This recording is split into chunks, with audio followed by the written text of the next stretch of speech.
behavior that are necessary for every job. Whatever jobs that you are doing, there would be certain skills and there would be certain behaviors. What are skills? Skills are ability to do job, ability to do things. What are behaviors? Behaviors are the way you do things, the way you behave, and the way you leave mark. So employability skills are a set of skills. That means they are a set of abilities and they are also a set of behaviors which you need for every job, whatever job, at whatever level you are, junior, middle, senior, top, wherever in the hierarchy of management, you would need certain softer skills. You would need certain foundational skills. You need to be work ready. You need to be job ready. So, what are those skills? So, these skills are summation of your personal qualities, the habits that you have developed, and the attitudes that you have that influence how you interact with others. So, employability skills allow you to communicate with your coworkers. It helps to solve problems. It helps you understand your role within the team. It helps you to make responsible choices and it helps you to take charge of your own career. These are softer skills. So, what are hard skills? Hard skills are the things that you have learned in the university.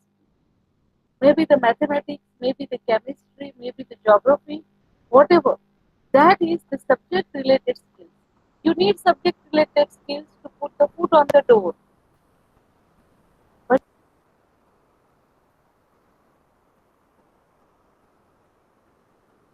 Meet, you have muted our faculty. Nanda madam, you need to unmute it again.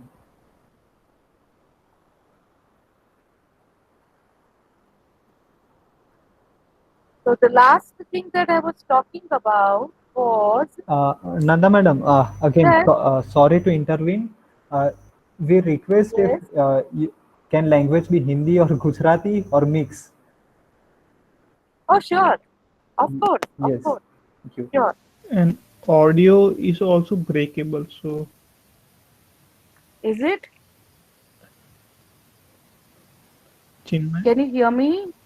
Yes, we can hear you. Maybe you can Okay, try without earplugs. okay.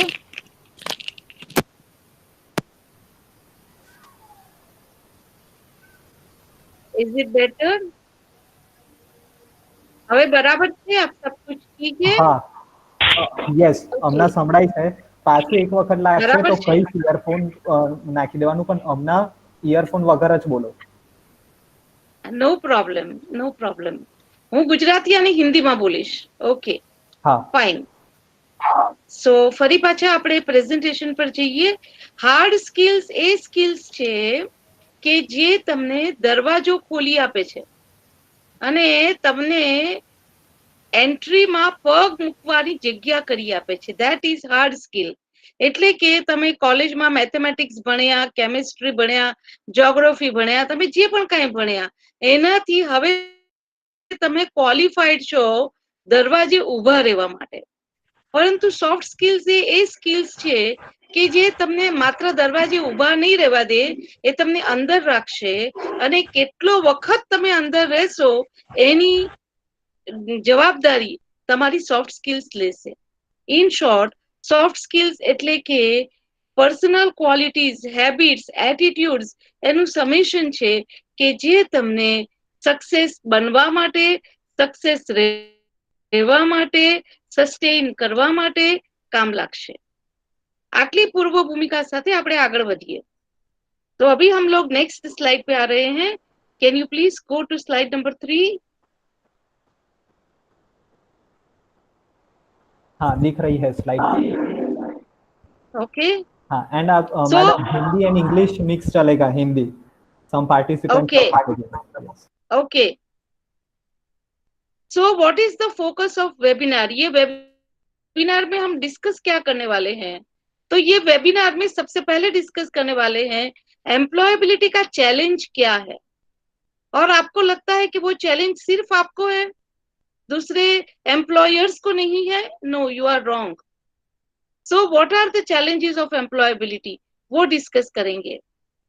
एक candidate के नाते आप अपने आप को employment anxiety से कैसे immune कर सकते हो? उसकी भी वैक्सीन है, तो आप एंजाइटी को कैसे इम्यून करते हो, उसके बारे में बात करेंगे। हम ये बात करेंगे कि एम्प्लॉयर का क्या पर्सपेक्टिव होता है कोई भी कैंडिडेट को सिलेक्ट करने में। हम ये भी बात करेंगे कि सर्वाइवल स्किल्स क्या क्या है, the skills which allow you to go inside the company and stay in the company. Next हम बात करेंगे कि एम्प्लॉयबिलिटी स्किल्स डेवलप कैसे किया जाए। तो ये सभी का समेशन हम लेंगे। सबसे पहले चैलेंजेस ऑफ एम्प्लॉयबिलिटी, उसके बारे में बात करते हैं। एक सर्वे हुआ था सेंटर फॉर लीडरशिप यूएस में, जिसमें 1960s के समय में 1960s के समय में एक सर्वे हुआ था कि लोग अगर 18-20 साल में काम करना शुरू करते हैं, and if they work till 60 years और मे बी 65 years, ओके, जब तक हेल एंड हेल्दी है तब तक काम करते हैं, तो ये जो पीरियड है करीबन 40 to 45 years, तो ये 40 to 45 years के पीरियड में कितनी बार जॉब चेंज करते हैं? सर्वे से पता चला कि लोग ऑन एन एवरेज पूरे समय में, पूरे जीवन काल के दरमियान सिर्फ 3 बार जॉब्स बदलते हैं। That means on an average 14 years पर जॉब, 14 years for जॉब। 2000 के समय में वही सर्वे फिर से लिया गया, और जब 2000 में जब वही सर्वे लिया गया तो ये पता चला कि अपने समय काल के दरमियान in this 42 years people change jobs 40 times. How many year? How many times? 1 4 14 times. मतलब कि एक जगह पे 3 साल। 1960 के दशक में जब सर्वे हुआ था, in one job people continue for 14 years and they change job 3 times। और अभी जो है कि लोग 14 साल में लोग 42 years 45 years में 14 times जॉब बदलते हैं, मतलब कि एक कंपनी में करीबन वो 3 साल रहते हैं। ये प्रॉब्लम आपका तो है ही, अगर आपको हैप्पीनेस नहीं है और अगर कहीं और जाना चाहते हैं तो वो काम आपका तो है ही, लेकिन कंपनी का भी है, क्योंकि कंपनी का काम कंटिन्यूअसली नए लोगों को ढूंढना, नए लोगों को लाना, नए लोगों को सिखाना, नए लोगों को तैयार करना, कंटिन्यूअस काम कंपनी का भी हो जाता है। So it's a pain area for company. तो इस कारण से भी एम्प्लॉयबिलिटी स्किल्स बहुत इंपॉर्टेंट है, that how you can be more prepared in terms of employability skills. So I'm going to talk about 7 employability skills. Please change the slide. Go to slide number 4. Yes, we can see. Yes. Okay. So now when we go to slide number 4, there is a story. पूरी मेरी presentation में stories रहेगी। If you have any questions, please unmute and ask questions. There were 2 Brahmins. 2 Brahmins थे, वो पड़ोस में रहते थे, फास्ट फ्रेंड्स थे, हर रोज सुबह में भिक्षा के लिए निकल जाते थे। एक का नाम था द्विवेदी, दूसरे का नाम था चतुर्वेदी। भिक्षा मांग के लेके आते थे, उनको आटा मिलता था, गेहूं मिलते थे, चावल मिलते थे, वेजिटेबल्स मिलते थे, पल्सेस मिलते थे, सब लेके आते थे, और उनका लाइफ प्रिडिक्टेबली चल रहा था। वो समय पे कोरोना वायरस नहीं था, तो the life was continuing predictably. Next. Please change to slide 6. Yes? Yes. Okay. Both were married. दोनों की बीवियां थी. फॉर्चुनेटली बहुत अच्छी बीवियां थी. काफी कोऑपरेट कर रही थी अपने पतियों को. और जो भी वो भिक्षा लेके आते थे उससे अपना गुजारा चला लेते थे. लेकिन दोनों के स्टैंडर्ड ऑफ लिविंग में बहुत फर्क लग रहा था. कारण क्या था? क्योंकि दोनों साथ में जा रहे हैं, उसी घरों से भिक्षा मांग रहे हैं, उसी से अपना जीवन निर्वाह कर रहे हैं. So what is the difference? Next slide please, slide number 6. Yes. Yes. Yes. Okay. Dwivedi ji के घर में जैसे आप पिक्चर में देख रहे हैं, हाँ, दोनों भिक्षा लेके आते थे, लेकिन द्विवेदी जी का वाइफ जो थी वो उसको काफी सारी चीजें बना के खिलाती थी, वैरायटी ऑफ डिशेस. जबकि चतुर्वेदी साहब के वहां पे उनकी वाइफ ज्यादा करके खिचड़ी बना के उसको खिलाती थी. चतुर्वेदी जी काफी अपसेट हो जाते थे. उनको बहुत शौक था नई नई चीजें खाने का, लेकिन क्या करे, वाइफ जो बना के देती थी वो खा लेते थे. Slide number 7. यस. Yes. तो एक दिन चतुर्वेदी साहब को रहा नहीं गया. उसने अपनी वाइफ को पूछा कि भैया तू हर रोज खिचड़ी क्यों बनाती है? वो पुअर लेडी, शी सेड, उसने बोला कि देखो भैया, आप जो कुछ भी आटा, ग्रेन्स, चावल, हाँ, पल्सेस, जो कुछ भी देते हो वो सब इसमें डालते हो. जब घर पे लाते हो तब सब मिक्स हो गया होता है और मेरे पास कोई चारा नहीं होता. वैसे मैं छलनी से आटा तो निकाल देती हूँ, लेकिन मेरा पूरा दिन, my whole day goes in cleaning, hand picking and separating grains. अभी सोचिए कि गेहूं में से चावल अलग निकालना या पल्सेस, हाँ, मूंग की दाल और हाँ तुअर की दाल को कैसे सेपरेट करेंगे. बहुत बहुत मुश्किल था. चतुर्वेदी जी को दया आ गई. उसने बात छोड़ दी कि मुझे रोज वही रजिस्टर करतो hello, consultant. Please continue. Do I go ahead? मैं आगे चलूं? जी madam. Okay, next slide please. Yes. Slide number 8 पे, slide number 8. Yes, we can see. Yes. Yes, we can see.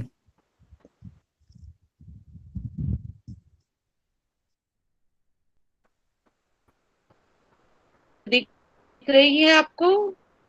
Please हाँ मैडम, कंफर्म. दिख रही है.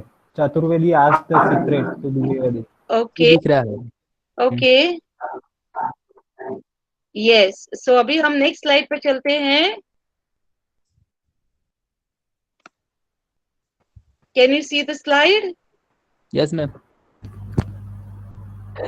तो चतुर्वेदी साहब ने पूछा द्विवेदी साहब को कि भैया अपनी राज बता दो, क्योंकि आप तो हर रोज कुछ ना कुछ नई डिश बना के खाते हो.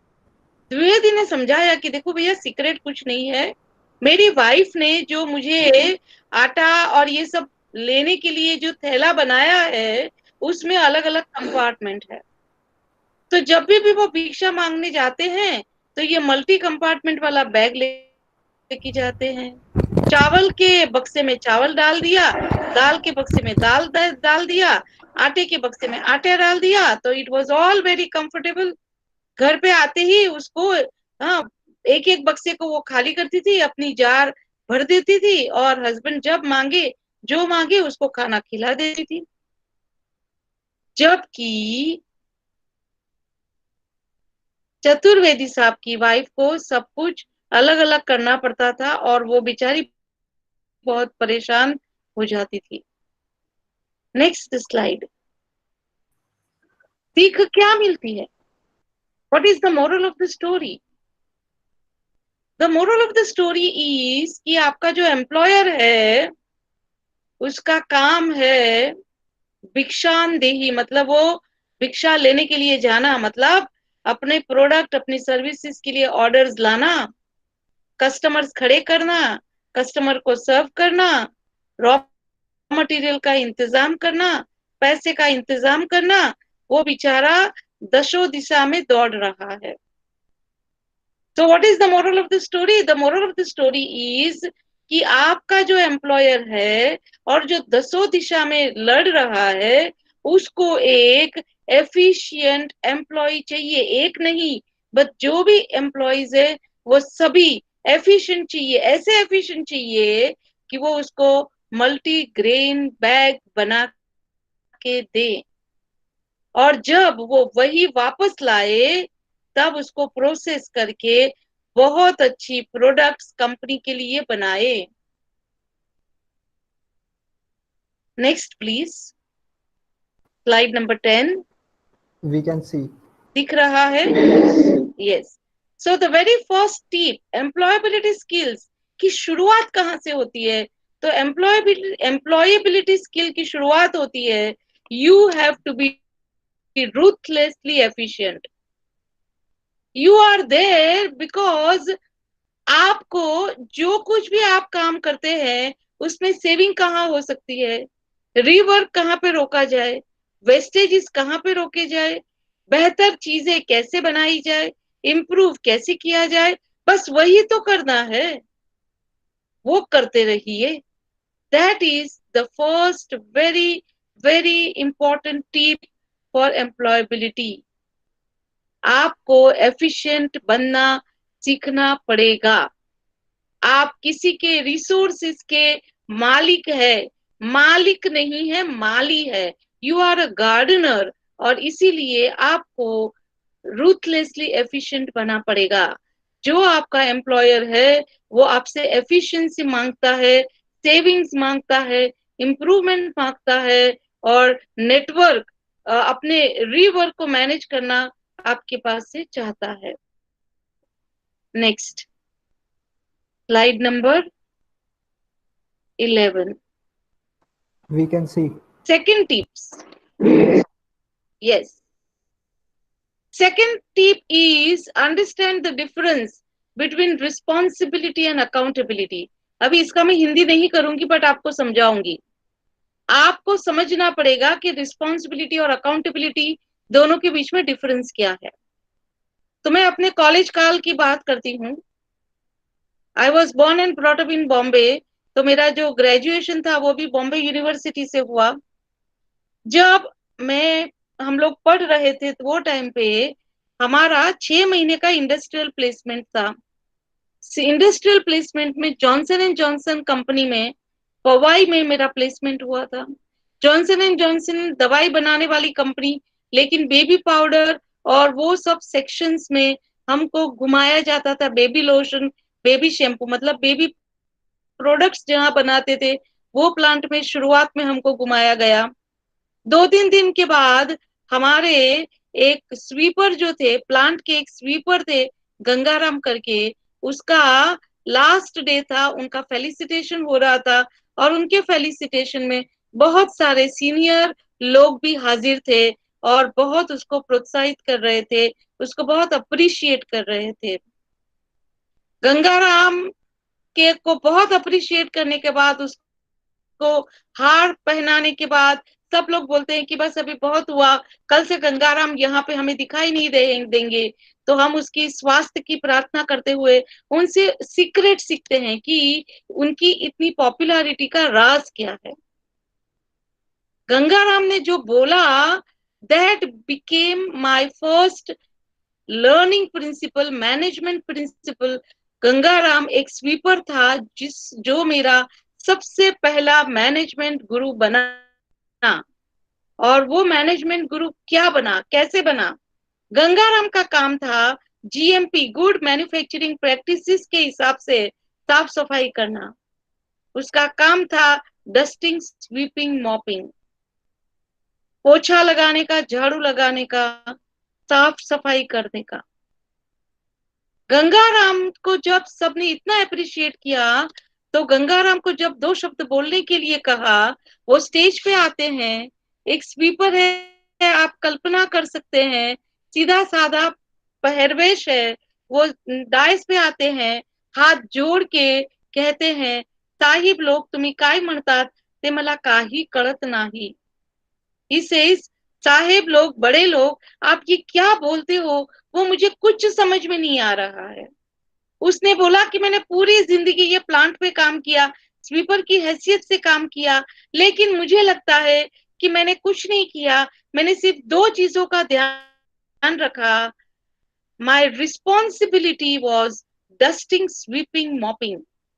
वो मेरा जिम्मेदारी था, वो मेरा जॉब डिस्क्रिप्शन था, वो मेरा अपॉइंटमेंट लेटर था जिसमें लिखा था कि तुमको डस्टिंग, स्वीपिंग, मॉपिंग करने का है. But my accountability was cleanliness. मेरा काम झाड़ू पोछा लगाने का सिर्फ नहीं था, वो तो मेरे अपॉइंटमेंट ऑर्डर का एक हिस्सा था, लेकिन मेरी जिम्मेदारी का एक हिस्सा ये था, और वो हिस्सा था, वो था क्लीनलीनेस. झाड़ू पोछा करने के लिए आप कोई भी गंगाराम, तुकाराम, सखाराम किसी को भी डाल दो, वो कर लेगा.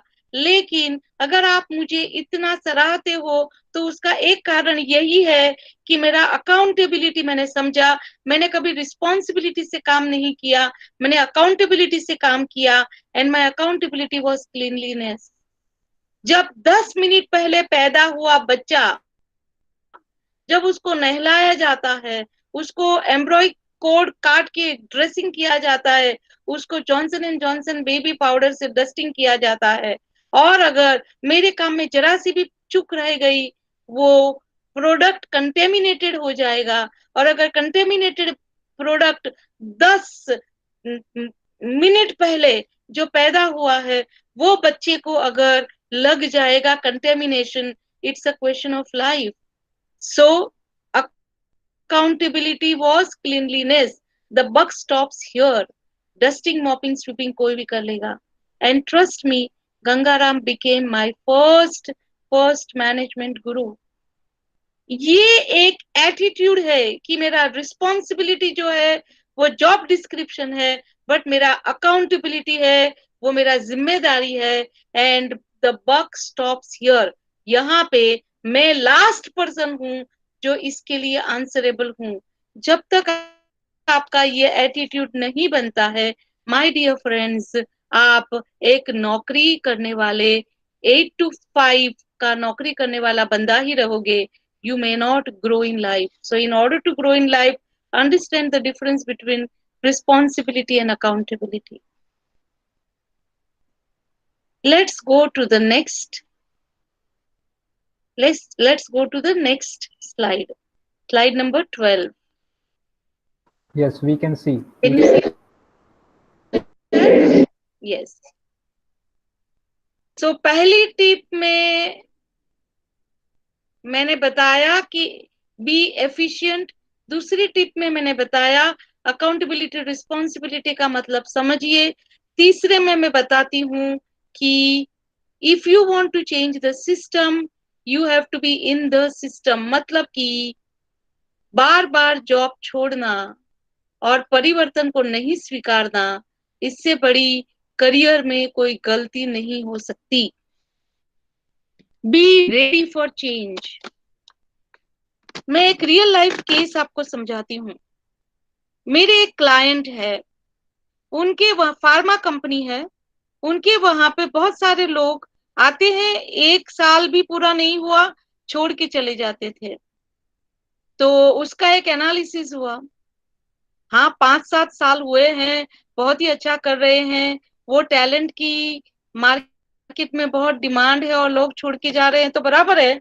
बट एक टेक्नीशियन लेवल का बंदा, आईटीआई लेवल के बंदे, मतलब कि बहुत ज्यादा पढ़े लिखे नहीं है, लेकिन फिर भी हम लोगों ने देखा, ट्रेंड देखा कि बहुत सारे लोग छोड़ के जा रहे थे. तो एग्जिट इंटरव्यूज किए, एनालिसिस किया, एक बहुत ही इंटरेस्टिंग चीज सामने आई. वो चीज क्या थी?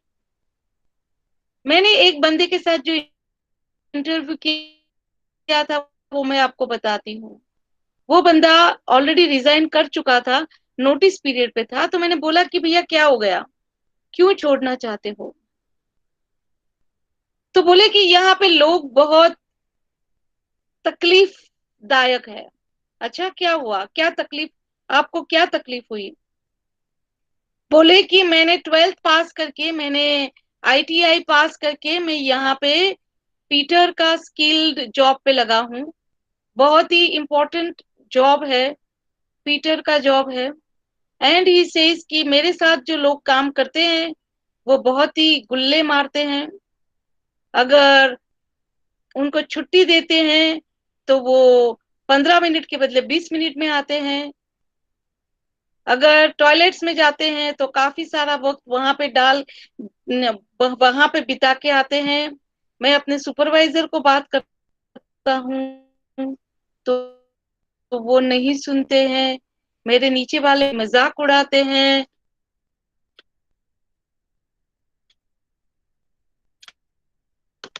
अच्छा, कितना समय हुआ यहाँ पे रहते रहते हैं? उसने बोला ज्वाइन कब किया? बोले 1 महीने पहले। मतलब कि 6 महीने में आपने डिसाइड किया, 6 महीने में आपने रेजिग्नेशन रखा। इसका मतलब है कि ये रेजिग्नेशन रखने वाला मामला करीबन 2.5 या 2.25 महीने में शुरू हो गया होगा। सही बात है? बोला बिल्कुल सही है। अच्छा, क्या, क्यों, ऐसे प्रोब किया तब पता चला जहां पे टेक्नीशियंस की बहुत ज्यादा इज्जत है, उनके आ, क्या बोलते हैं कि उनका बॉस बन के, उनके सुपरवाइजर बन के रहना है। उनके जो सीनियर्स हैं, सुपरवाइज नहीं करता है सुपरवाइजर, तो इनको बहुत समझ में आया कि कहीं पे प्रॉब्लम सही हो सकता है, लेकिन जो आपके एक्सपेक्टेशंस है वो भी कहीं बहुत ज्यादा है। आप 6 महीने में रिजाइन करते हैं, अभी तो 3 महीने में आप डिसाइड कर लेते हैं, इसके साथ आप काम कर रहे हो, उससे आप कई गुना बेहतर क्वालिफाइड हो। It's a question of time. Prove your self, B in the system, prove your self. पहले दिन पे आपका बॉस आपकी बात नहीं सुनेगा, बिकॉज आपकी बात सुन के अगर उसको तसल्ली भी होती है, he has to convince his boss and his boss has to convince his boss. There is a hierarchy. ये हायरार्की में डिसीजन मेकिंग इतने आसान नहीं होते हैं। पहले आप सिचुएशन को समझिए, लोगों की कंस्ट्रेंट को समझिए। इस कंस्ट्रेंट में आप जो कुछ भी सुधार लाना चाहते हैं, वो सुधार लाने के लिए माहौल को तैयार हो, तब तक आपको पेशेंस रखना जरूरी पड़ेगा। कहीं पे भी जाइए, कहीं पे भी नौकरी करिए, आपके लिए रेड कारपेट बिछा के नहीं रखा है। ये कार्टून में everyone wants to introduce change, ये गलत है, ये सही नहीं हो रहा है, इसको चेंज होना चाहिए, but who wants to change? Nobody wants to change. You have to understand as an employee that everything takes time. You need patience, you need perseverance. Patience, धीरज जरूरी है। कंटिन्यूअस, बार बार आप जो चेंजेस लाना चाहते हो, राइट अथॉरिटी के साथ, right तरीके से, राइट फोरम में, राइट तैयारी करके आपको प्रेजेंट करना पड़ेगा। और ये एक प्रोसेस है, और ये प्रोसेस के साथ आपको रहना पड़ेगा। सो चेंजेस जरूरी है और आप जरूर लाइए और नोटवर्दी भी बनिए। Give your contribution but also be patient, क्योंकि बच्चा भी माँ के गर्भ में पैदा होने के लिए 9 महीने तो लेता है। So you need to learn to accept change. अपने तरीके चेंज करिए, अपने कहने के तरीके, अपने सजेशंस के तरीके, अपने तैयारी, प्रॉब्लम की एनालिसिस के तरीके, सब चेंज करते रहिए or you would be noticed, because after all, company is interested in profits. So change is good, but you go first. ये mentality गलत होगी. People want to change. You give them a reason to change. Can we go to tip number 4? Slide Yes. 13. Can you see? Yes, madam. Friends, मेरी बात आप तक जा रही है? हाँ. Because I am not able to see your responses, or I am not able to see you. So We I can. wanted to. Oh, great. Thank you.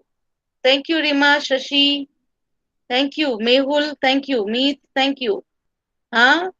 Banatwala. Okay. Okay. So representative group says you are with me. Great.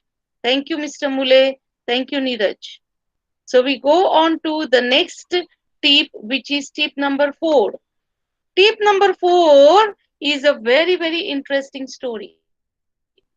My mentor, my management mentor, ये गुरु नारायण से मैंने ये story सीखा है. तो गुरु नारायण ये बहुत ही fondly ये स्टोरी हमें समझाते थे, और मेरे ख्याल से ये सभी को लागू पड़ता है. केरला के गांव में जो बिल्कुल समंदर के किनारे था, वहां पे लोगों का मेजर ऑक्यूपेशन जो है वो फिशिंग है. तो बाजू में एक बहुत बड़ा फिश का मार्केट था. फिश के मार्केट में एक बंदा दुबई से आया और उसने एक बहुत बड़ी दुकान लगाई, कोल्ड स्टोरेज लगाया, और उसने बोर्ड लगा दिया, फ्रेश फिश सोल्ड हियर. ये बहुत बड़ा बोर्ड लगा दिया. उसका टेक्नोलॉजी जो था, कोल्ड स्टोरेज था, जो फिश को डिस्प्ले करने का सिस्टम था, ये सब बहुत ही इंटरेस्टिंग था. फॉर योर इंफॉर्मेशन, मैं वेजिटेरियन हूँ और आप भी वेजिटेरियन होंगे, लेकिन please bear the example is about fish, but the learning is great, so please bear for the time being. तो उसने जिस तरीके से ये फिश की दुकान को सजा के रखा था, काफी सारे लोग टेम्प्ट हो रहे थे. तो फिश मार्केट में एक तहलका मच गया कि अगर ये आएगा और सभी लोग उसकी दुकान पे जाने लगेंगे तो हमारा धंधा तो चौपट हो जाएगा. तो उन्होंने कुछ ट्रिक्स ढूंढ निकाली और फिर गए और फिर उसके साथ बात किया कि भैया बहुत बढ़िया दुकान लगाया है, बहुत अच्छा बोर्ड है, काफी वैरायटी की फिश मिल रही है, लेकिन ये जो आपने लिखा है फ्रेश फिश सोल्ड हियर, तो हियर का क्या मतलब है? ये मच्छी बाजार है भाई, हम सब मच्छी के ही व्यापारी है. तो ये हियर फ्रेश फिश सोल्ड तब तक तो बराबर है, बट ये हियर, ये शब्द का कोई प्रयोजन नहीं लगता है. So let's do away with this. वो शॉप ऑनर को लगा कि हाँ ये सजेशन तो बराबर है. हाँ, तो उसने फ्रेश फिश सोल्ड फिर हियर के ऊपर व्हाइट पेंट लगा दिया. तो अभी 3 शब्द है, फ्रेश फिश सोल्ड. 2-3 दिन के बाद वही ग्रुप में से और 2-3 लोग गए, उसके साथ रेपो बिल किया, फिर उसको बोला कि भैया फ्रेश फिश सोल्ड ये आपका टाइटल है, लेकिन हम सब फ्रेश ही तो फिश बेच रहे हैं, तो फिर ये फ्रेश लगाने का क्या मतलब है? फ्रेश कुछ जचता नहीं है. उसको लगा कि ये बात भी सही है, तो उसने फ्रेश पे व्हाइट पेंट लगा दिया. तो अभी बोर्ड पे सिर्फ 2 ही शब्द रह गए, फिश सोल्ड. अभी ये सब प्लान्ड था बाकी के लोगों का. तो और 2-3 दिन के बाद और 2-3 लोग गए, तो वो शॉप ऑनर के साथ सलाह मशवरा किया, उसको बोला कि भैया बहुत बढ़िया दुकान है, फिश सोल्ड ये आपका टाइटल है, बहुत बढ़िया है, बट भैया सोल्ड तो आप भी कर रहे हो, सेल तो आप भी कर रहे हो, सेल तो हम भी कर रहे हैं, और हम सब सेल करने के लिए बैठे हैं, कोई चंदा देने के लिए तो बैठा नहीं है फिश का. तो फिर ये सोल्ड शब्द का क्या मतलब है? उसको लगा ये बात भी तो सही है, राइट. तो उसने सोल्ड पे व्हाइट पॉइंट पेंट लगा दिया. अभी सिर्फ एक ही वर्ड रह गया, एंड दैट वाज फिश. और 3-4 दिन के बाद और थोड़े लोग गए और उसके साथ बात किया, बोला फिश। अरे भैया ये फिश का बाजार है, हम सब फिश ही तो बेच रहे हैं, राइट? तो फिश के अलावा और क्या मिलेगा इस बाजार में? Only fish on your board, कुछ जम नहीं रहा है। उसको लगा यार ये बात भी तो सही है, तो उसने वहां पे भी पेंट कर दिया। अभी पूरा व्हाइट बोर्ड वहां पे लगा हुआ है, बहुत बड़ा सा बोर्ड लगा हुआ है, लेकिन उसके ऊपर कुछ है नहीं। तो अभी और एक टीम आ गई 2-3 लोगों की, उसके साथ बात किया, फिर बोले अरे भैया इतना बड़ा बोर्ड, इतनी बड़ी दुकान, लेकिन बोर्ड खाली, खाली बोर्ड का क्या मतलब है? ये शोभा नहीं देता है आपको, बोर्ड निकाल दो। उसको लगा ये भी सही है, उसने बोर्ड उतार के रख दिया। अभी यही तो सब लोग चाहते थे, उसकी नियॉन लाइट सबके आंख में नहीं आए, दिन रात वो जो उसकी जो बहुत बड़ी बड़ी जो बोर्ड है वो किसी को दिखे नहीं, और लोग हमारे वहां पे भी आते रहे, दे सर्व्ड देयर पर्पस। और अभी बाकी के थोड़े लोग जो हमारे तुम्हारे जैसे जो टूरिस्ट थे, वो थोड़ा फिश मार्केट में गए। ये वुहान का फिश मार्केट नहीं है, डोंट वरी। तो वहां पे फिश मार्केट में गए और देखा कि कोई ढंग का दुकान है, तो वहां पे जाते हैं, देखते हैं ये फिश मार्केट में, ये दुकान पे गए और वो उसको पूछा कि भैया क्या बात है, इतनी बड़ी दुकान, इतनी बढ़िया सजावट, और आपकी दुकान पे एक बोर्ड नहीं है? और तब वो बंदे को ज्ञान हुआ कि भैया ये तो बहुत इंपॉर्टेंट लेसन है, ये सब ने मिल के मेरा पटिया उतार दिया, मेरी खटिया खड़ी कर दी। What it means is that अगर आप सबको पसंद है ऐसा करने जाओगे, तो आप कभी भी कुछ भी नहीं कर पाओगे। You can't fit into everybody's expectations. So at workplace remain focused. शुरुआत में जब हम काम करना शुरू करते हैं, भले ही एक्सपीरियंस्ड हो, लेकिन अगर जॉब बदलते हैं तभी भी, नई जॉब शुरू करते हैं तब भी, we first want to create liking, मेरे अगल बगल के लोग मुझे पसंद करें। You are mistaken, understand. लोग आपको नहीं पसंद कर रहे हैं, लोग आपके काम को पसंद कर रहे हैं। आपने कितना बढ़िया शर्ट पहना है और आपकी क्लोथिंग सेंस कितनी अच्छी है, and you are clean shaved, और आप बहुत अच्छा इंग्लिश बोलते हैं, आपकी हेयर स्टाइल बहुत ही इंप्रेसिव है, आपका परफ्यूम बहुत ही अच्छा है। This are not the things that people look at. Your boss, your colleagues are going to look at, your colleagues are going to like it, your boss is going to like you only through your work। तो सबसे पहले अपने काम पे concentrate करें। First create like about your work. My mother always used to say કે માણસ નથી વાલો, માણસનું કામ વાલું છે। તો તમારા કામથી તમે લોકોનામાં તમારા માટે લાઇકિંગ पैदा करो। બધા લોકો તમને ઓટોમેટિકલી પસંદ કરશે, કારણ કે તમારા કામથી બીજા બધા લોકોનો ભાર બહુ હળવો થઈ જાય છે। So the tip number 4 employability skill is that you remain focused. Don't get into mental traps. Cobwebs में मत फंसो। Be very clear, I am here to do my job, I will do my job decently, and then create liking in the minds and hearts of people by your good work. Next point, slide 14। मैं आपको 2 video बताना चाहती हूँ।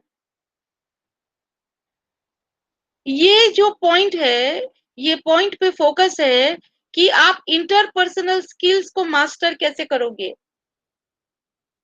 अगले point पे मैंने बोला कि first create liking for your work, then create liking for yourself. Liking for yourself कैसे बनाओगे, कैसे क्रिएट करोगे? How would you create liking in the hearts of others? तो उसका एक ही तरीका है कि आप इंटरपर्सनल स्किल्स में मास्टर बने। इंटरपर्सनल स्किल्स में मास्टर कैसे बना जाएगा? तो दो बहुत ही छोटे छोटे वीडियो है, हार्डली 45 सेकेंड्स की वीडियोस है। मैं अपने फ्रेंड्स को कहूंगी, मॉडरेटर को कहूंगी, पहला वीडियो प्लीज डिस्प्ले करे, 3 lessons video.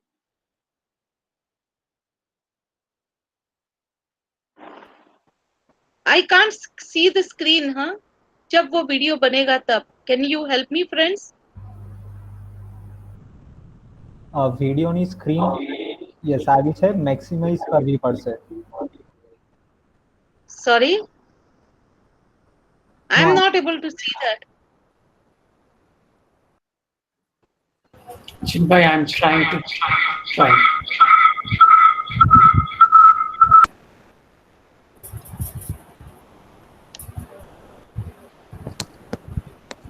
Nanda madam, please wait.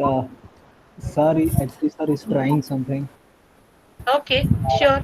Smith,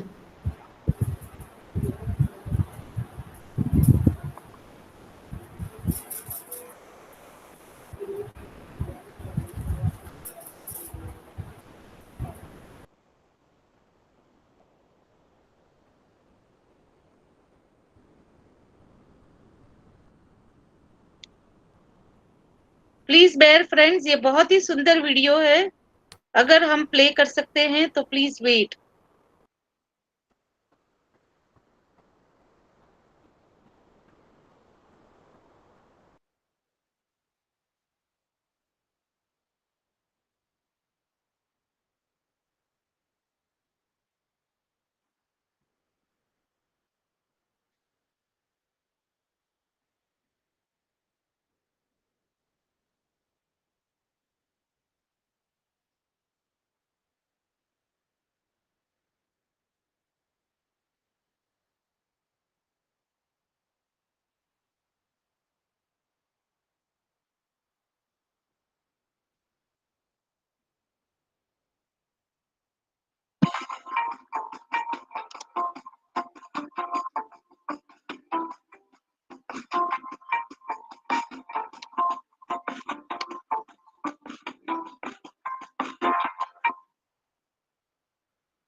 अगर दिक्कत है तो मैं फिर आपको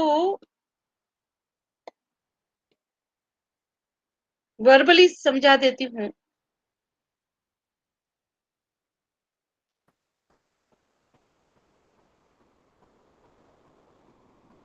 Nirali. Can I? Madam, just a second. I will. I am asking the person. Nirali, Yes, yes. is Smith online? અવાજ નથી આવતો શું? સ્મિત ઓનલાઈન છે? એ સર સાથે વાત કરે છે? ના ના એ નથી. મેં વાત કરી એમની સાથે, મેં કર્યું છે. ફાઇન.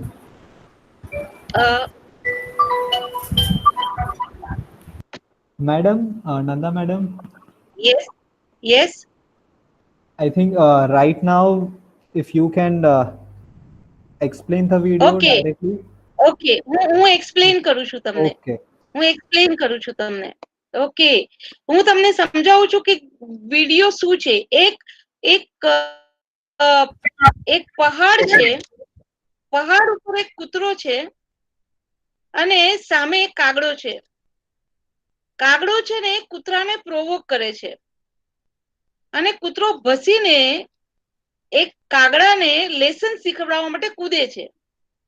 આવી એક ગ્રાફિક છે.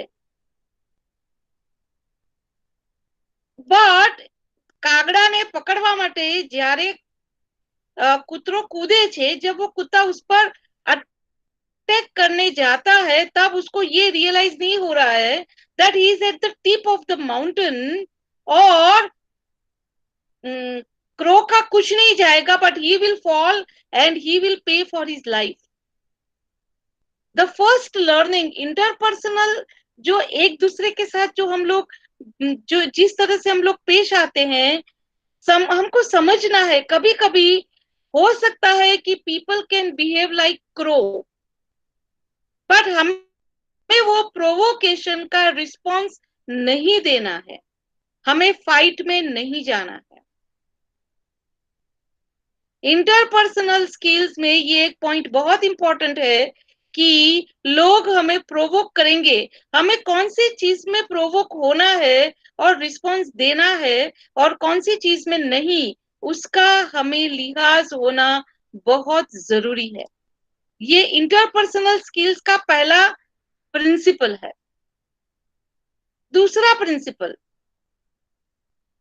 प्रिंसिपल ये है कि जो आपको अपॉर्चुनिटीज दिखाई देती है, यहाँ पे कुत्ते को अपॉर्चुनिटी है कि वो क्रो पर अटैक करेगा और वो उसको निगल जाएगा, उसको खा जाएगा, बट एक्चुअली ऐसा पॉसिबल नहीं है, बिकॉज वो टिप ऑफ द माउंटेन पे है और जिस तरह से वो कूदा है, हमें एंड तक तो नहीं पता है क्या होगा, but he is definitely going to lose his life. So the second learning is कि सभी अपॉर्चुनिटीज लेने जैसी नहीं होती है, कभी कभी अपॉर्चुनिटीज के बेस में वो ट्रैप भी हो सकता है। इसका मतलब ये हुआ, जहां तक हो सके प्रोवोकेशंस को टालिए। The third learning, very important learning of this video is that कभी कभी कोई बंदा दूसरे बंदे को खत्म करने में वो इतना ज्यादा लग जाता है कि अल्टीमेटली वो खुद को ही बहुत बड़ा नुकसान करता है। हम लोग कोई एक बंदे पर, दो बंदे पर अपसेट होके अभी मैं तुझे दिखा दूंगा, अभी मैं तुझे बता दूंगा, ये जो एक एटीट्यूड होती है, उससे दूसरे बंदे का तो जो भी होगा वो होगा, बट एक चीज तो सही है कि we will end up destroying ourselves. So interpersonal situations में जहां पे भी बंदा है वहां पे कॉन्फ्लिक्ट्स है, और जहां पे भी कॉन्फ्लिक्ट्स है वहां पे हम ये प्रयत्न करते हैं कि हम कॉन्फ्लिक्ट में जीत जाए, बट जीतना is not everything, winning is not everything. आप लोग young people, you must be interested in cricket, और देखिए कि जब फास्ट बॉलर को फास्ट बॉल डालना होता है तब वो बहुत पीछे जाके आगे दौड़ता है। तो इंटरपर्सनल सिचुएशन में कभी कभी ऐसा लगता है कि हम हारते हैं, लगने दो, बट एक्चुअली आप बहुत लंबा आगे जाओगे।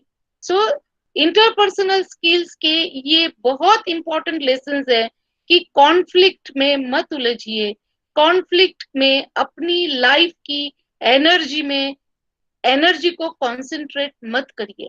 सो that is the 3 lessons video. There was one more video जो हम ट्राई नहीं कर रहे हैं, मैं सीधा आपको समझा देती हूँ। Smile with selfie video. इसमें एक बहुत ही सुंदर वीडियो है, एक हस्बैंड है, एक वाइफ है।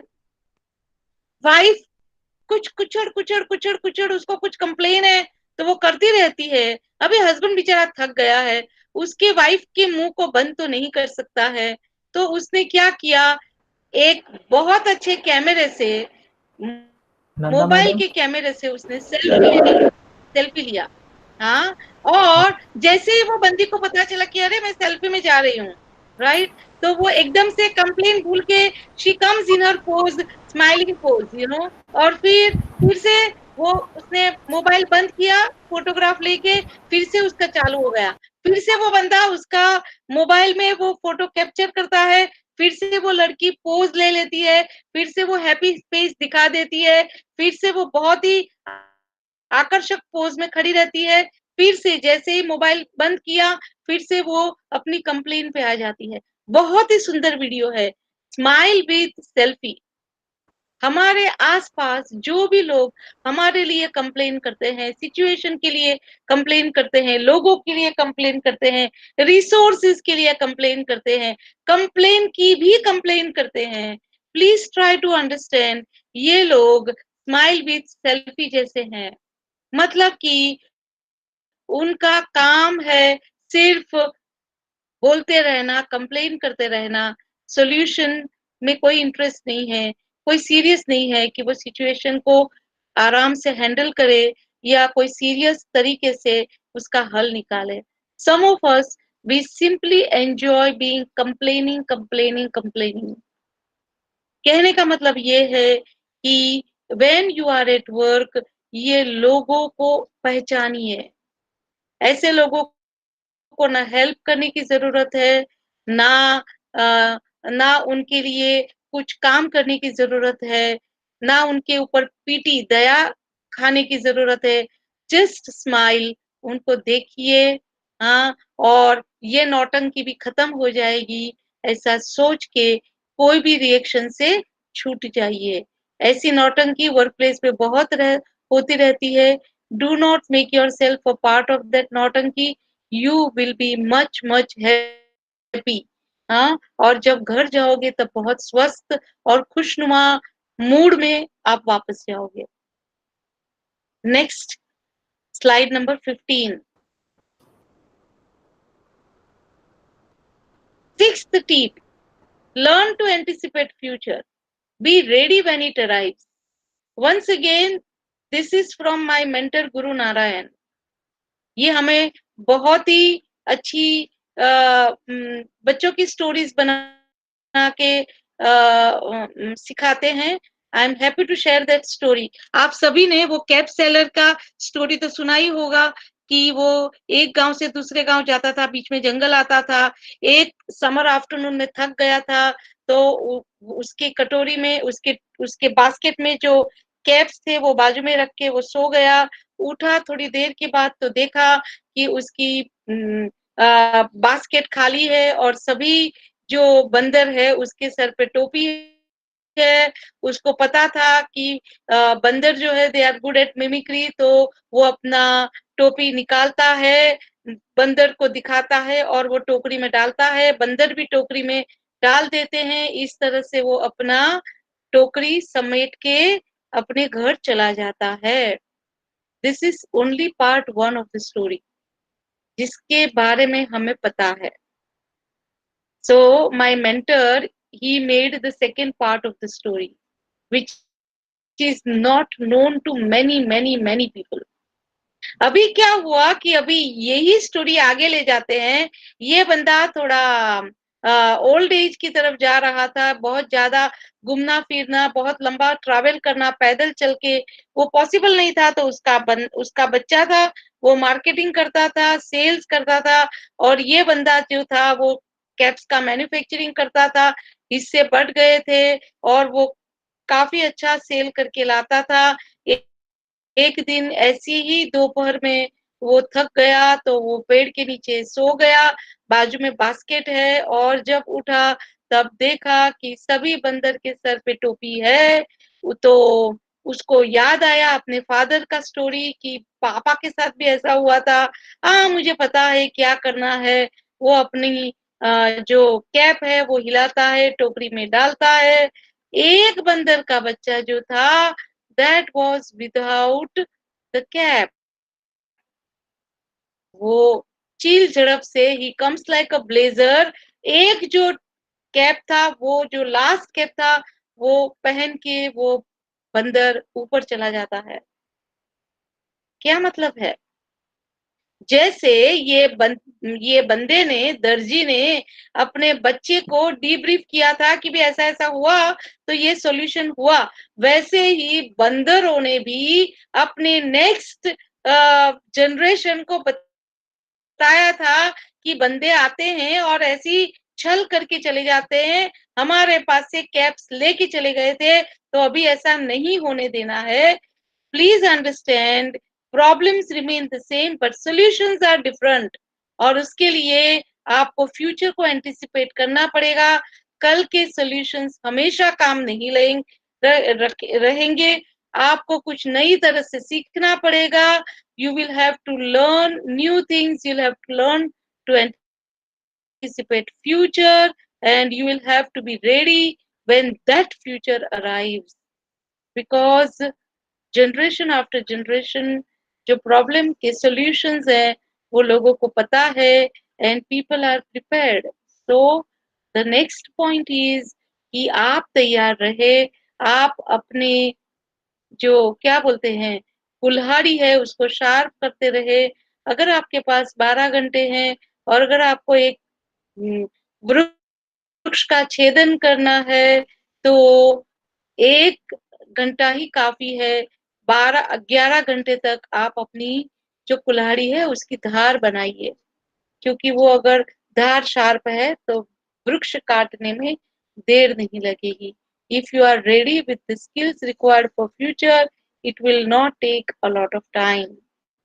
So that was tip number 6. Friends, can you give me some feedback? Are you happy? Are you satisfied? Yes, आपको जवाब मिल रहे हैं? I am eager to know from you. yes, Yes, Thank ma'am. you, Jigar. Thank you.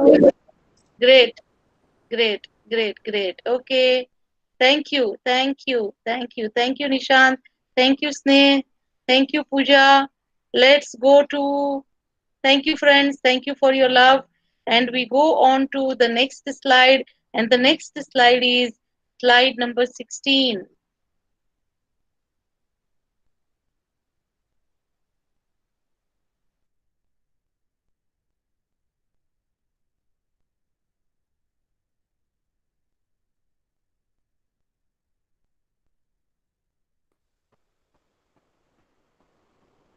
we can see the slide, madam.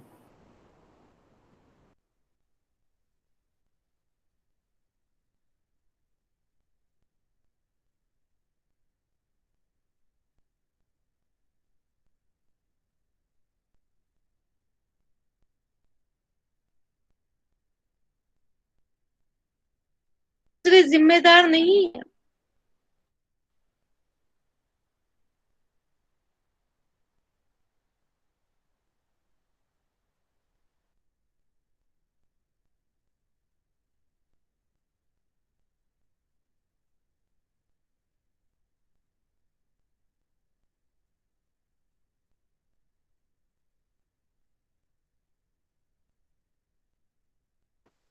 Madam हमको आपकी आवाज नहीं आ रही है। इंटरनेट इशू हो सकता है।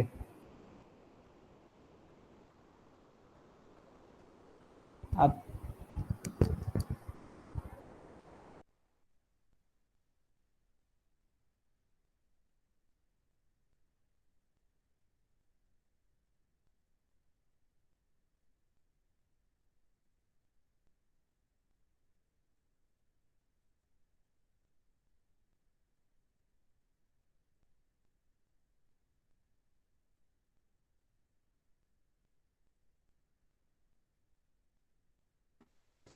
फ्रेंड्स नेटના લીધે કદાચ મેડમ જ લીવ થઈ Yeah, ગયા she છે. has logged off. Yeah, she'll. Yeah.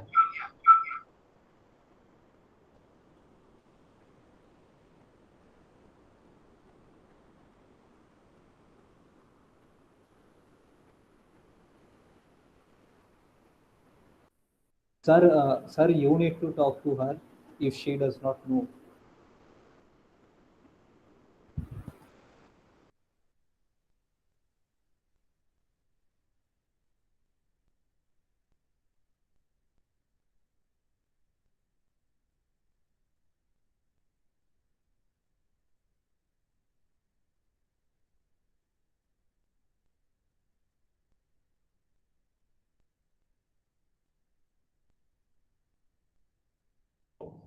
મારો ફોન ચાલુ જ છે, એમને કરી રહ્યો છું.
Friends, I think the connection was lost. I do not know what you have lost.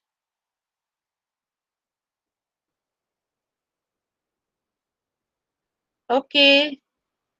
If you can hear, it is open for discussion.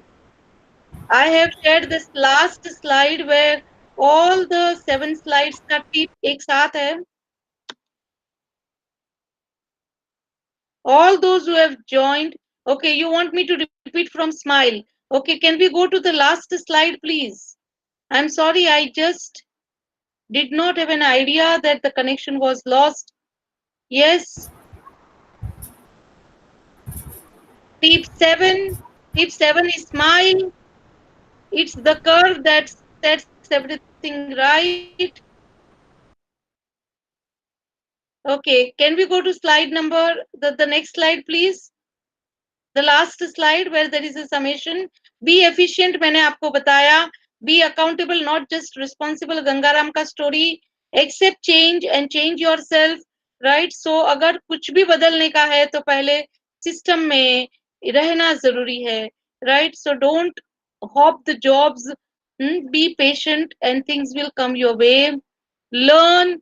उसके अलावा और कोई चारा नहीं है. That is from the story of monkeys. Master interpersonal skills, जिसमें मैंने dog, crow और selfie, smiling selfie के examples दिए. Remain focused, जिसमें मैंने आपको बताया कि आप सबको happy नहीं कर सकते हो. Fresh fish sold here, ये story पे से ये बताया कि सबके framework में fit होना unreasonable है. You remain focused, things will set in place. Last is self management बहुत जरूरी है. चाहे कुछ भी हो रहा है, अपने फेस पे से स्माइल को हटाना नहीं चाहिए. Because if you are pleasant, people would be automatically attracted and it will solve quite a lot of problems. So that was about summation and recap, and now we can discuss any of your questions. Not that I have answers to all your questions, but I will try. Please. I am open to listening to your questions.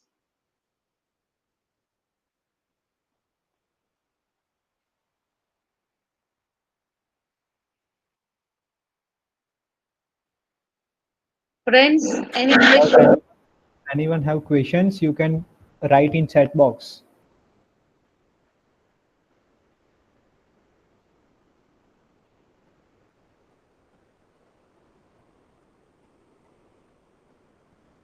If there are no questions, it means you have Uh, understood everything. Participants have put their feedbacks also on chat box. Okay. If I read one, where is it? Someone had written that someone liked the second half really well. Then another person had written very informative session. Do take some more sessions if possible for us. Sure. युवालय जब भी बुलाएगा, I am there. I am there for you. Yes, madam, and you have come after long time, and I think sir might not be able to speak right now. He will certainly call you. No But, problem. participants, Rinki has asked some question. Rinki has just asked. Thank you, Himani. Rinki seems to have asked some question. Can you see that? That yes, was something about lockdown. she has written, after reopening of lockdown, what do you think will be the most required skill? I understand multitasking is required. This is what she has written. I have no argument against what you